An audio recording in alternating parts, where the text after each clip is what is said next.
ये है talks news network और आप देख रहे हैं पॉलिटॉक्स, राजनीति का कच्चा चिट्ठा। एक साल पहले कांग्रेस छोड़कर पहले भारतीय जनता पार्टी के नेता और बाद में राज्यसभा सांसद बने मध्य प्रदेश के दिग्गज नेता ज्योतिरादित्य सिंधिया ने बुधवार को कांग्रेस पर करारा प्रहार किया।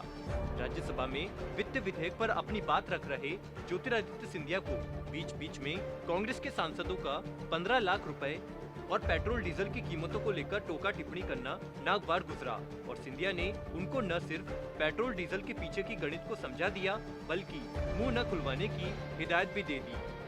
आइए आपको बताते हैं कि सिंधिया ने किस तरह से कांग्रेस पर जमकर प्रहार किया।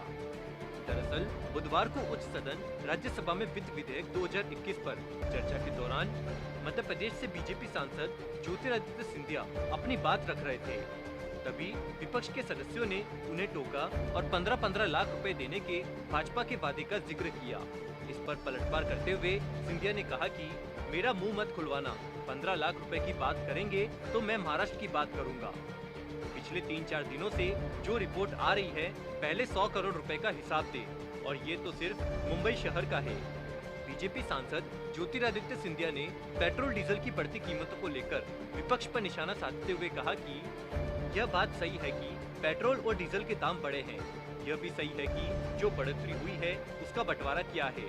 सिंधिया ने कहा कि पेट्रोल डीजल की कीमतों पर खर्चा निकालने के बाद 40% हिस्सा राज्य और 60% हिस्सा केंद्र को मिलता है, लेकिन असल में 60% में से भी 42% राज्य को ही जाता है। इस तरह राज्य को उस राशि का 64% हिस्सा मिलता है और केवल 36% ही केंद्र के पास रहता है। पेट्रोल डीजल की कीमतों पर विपक्ष को घेरते हुए बड़े तल्ख अंदाज में ज्योतिरादित्य सिंधिया ने कहा कि महाराष्ट्र में पेट्रोल डीजल के दाम सबसे ज्यादा है। यहाँ आप सरकार को दुहाई दे रहे हैं, लेकिन वहाँ कोई कदम नहीं उठाते हैं। सिंधिया ने कहा कि विपक्ष को अपने शासित राज्यों में कदम उठाने चाहिए।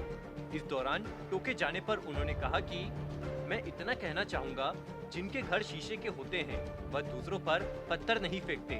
ज्योतिरादित्य सिंधिया यही नहीं रुके, उन्होंने आरोप लगाया कि निजीकरण को लेकर सरकार की आलोचना कर रही पार्टी के नेतृत्व वाली सरकार ने ही 2007 में विनिवेश को बढ़ावा देने की बात कही थी। सिंधिया ने कहा, तत्कालीन सरपंच सरकार ने विनिवेश को विभिन्न सरकारी उपक्रमों में निजीकरण को बढ़ावा देने की बात कही थी। सिंधिया ने दावा किया कि 1991-96 और 2004-14 के दौरान कांग्रेस नीति सरकारों ने सार्वजनिक क्षेत्र के विभिन्न उपक्रमों का विनिवेश किया। इसके साथ ही कांग्रेस पर निशाना साधते हुए सिंधिया ने कहा कि कोरोना संकट का असर सभी लोगों पर पड़ा है, लेकिन कांग्रेस का काम सिर्फ विरोध करना है। सिंधिया ने कहा कि वह पार्टी जो अपने G23 के लोगों की पीड़ा को नहीं समझ पाई, तो देश के लोगों की पीड़ा क्या समझेगी। वित्तीय विधेयक पर चर्चा पर सिंधिया के संबोधन के दौरान विपक्षी सदस्यों की टोका टोकी के बीच सिंधिया ने कहा कि नरेंद्र मोदी सरकार आपके अधूरे सपने को ही पूरा कर रही है।